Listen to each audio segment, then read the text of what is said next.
اور مسلم اکثریت کے علاقوں میں ایک ایسی ریاست کے حصول کے لیے کوشش کرنی تھی جہاں وہ اپنے اسلام کے بنیادی اصولوں کے مطابق قرآن و سنت کی روشنی میں اپنی زندگیاں گزار سکتے، اور عالم کے لیے ایک مثال بنتے۔ دو قومی نظریہ بس اسے ہی کہا جاتا ہے۔ مطلب آپ یہ دیکھیں بیٹا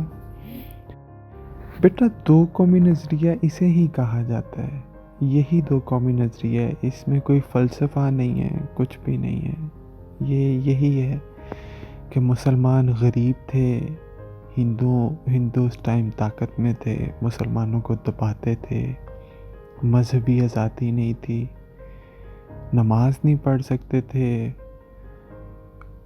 غلامی کا دور تھا، تو ہر مسلمان کی تب یہی کوشش تھی کہ وہ ایک الگ ملک، ایک الگ اسلامی ریاست میں اپنی زندگی گزار سکے، جہاں پہ وہ اپنے اصولوں کے مطابق، اپنے اسلامی اصولوں کے مطابق سکون کی زندگی بسر کر سکے، اپنے رب کے حضور نماز پڑھ سکے، اپنی عیدیں اچھی گزار سکیں۔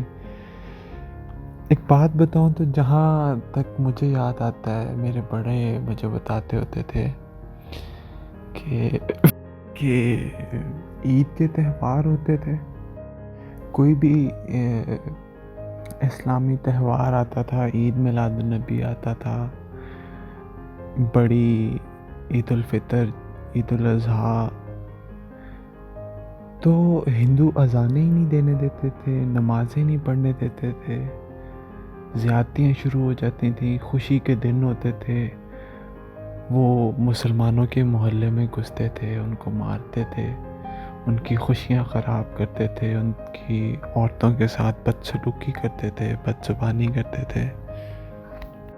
اب بذات خود آپ سے اگر میں یہ سوال کروں کہ کسی انسان کے ساتھ آپ زیادتی ہوتا دیکھیں، کسی انسان کے ساتھ آپ بدسلوکی ہوتے دیکھیں، تو آپ کے دل میں کیا محسوس ہوگا؟ بس ہر مسلمان کے دل میں وہی ایک کیفیت تھی کہ ہم ایک الگ ریاست، الگ ملک چاہتے ہیں، جہاں پہ ہم اپنے تہوار، اپنی خوشیاں خوشی سے گزار سکیں، نہ کہ اس طرح جس طرح کے یہ غم اور جس طرح کے یہ مسئلے آ جاتے ہیں۔ بہت بہت شکریہ پروفیسر صاحب۔ ایک آخری سوال آپ سے کرنا تھا کہ آپ کے خیال سے دو قومی نظریے کا پاکستان کے بننے سے کیا تعلق تھا؟ کیونکہ سننے میں آتا ہے کہ بہت سے لوگ یہ رائے رکھتے ہیں کہ دو قومی نظریے کا پاکستان سے کوئی تعلق نہیں ہے۔ آپ کیا کہنا چاہیں گے اس بارے میں؟ بہت ہی خوبصورت سوال ہے یہ آپ کا بیٹا۔ امن اس دنیا کی کہ ہر انسان کی سب سے بڑی ضرورت ہے، سکون زندگی میں۔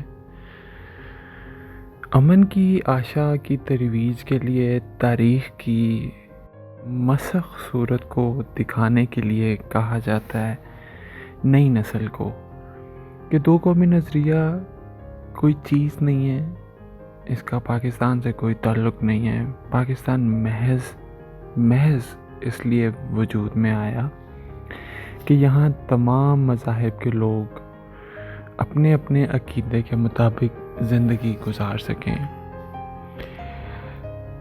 آپ کو ایک بات بتاؤں تو ہندوستان میں صرف ہندو راج تھا، وہاں پہ جتنی اقلیتیں تھیں، جیسے آپ نے پاکستان کا جھنڈا دیکھا ہے، اس میں سبز اور سفید رنگ ہے۔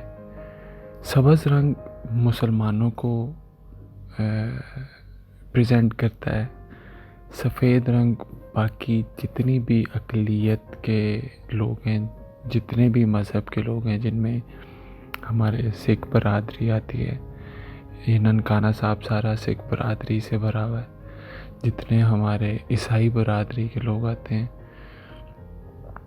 اور اس کے علاوہ بھی ہندو بھی، کرسچن بھی، جتنے بھی لوگ اس ملک میں رہتے ہیں، اس کا جھنڈا یہ دکھا رہا ہے کہ ہر بندہ اپنی مرضی سے اپنے مذہب کے اصولوں کے مطابق رہ سکتا ہے۔ ہندوستان میں کچھ یوں تھا کہ وہاں پہ آپ صرف ہندو راج کے نیچے زندگی گزار رہے ہیں۔ وہ چاہتے ہیں تو آپ نماز پڑھ سکتے ہیں، وہ نہیں چاہتے ہیں تو آپ کی مسجد، آپ کے مدرسے کو تالا لگا جاتے ہیں، آپ کے مدرسوں میں گھستے ہیں، آپ کے بچوں کو مارتے ہیں۔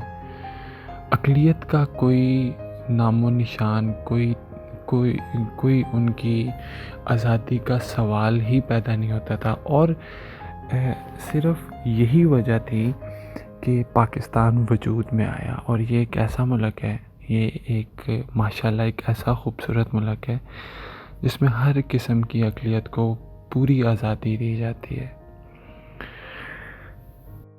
اور ایسا ہے کہ بہت سے لوگ ایسی رائے رکھتے ہیں، اپنے اندر ایسی سوچ رکھتے ہیں کہ دو قومی نظریہ غیر ضروری ہے، مضر ہے، جس کی کوئی ضرورت نہیں ہے۔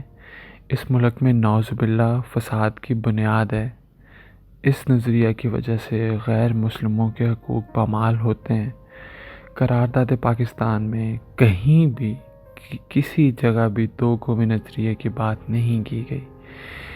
اس لیے اس ریاست کو نظریاتی طور پر بھی لادین بنا دینا چاہیے، جبکہ حق تو یہ ہے کہ دو قومی نظریہ پاکستان کی بنیاد ہے۔ بہت بہت شکریہ پروفیسر صاحب آپ کے قیمتی وقت کا اور آپ کی قیمتی باتوں کا۔ تو یہ تھا ہمارا انٹرویو، اور میں امید کرتی ہوں کہ آپ سب کو اس سے کوئی نہ کوئی فائدہ ضرور ہوا ہوگا۔ شکریہ۔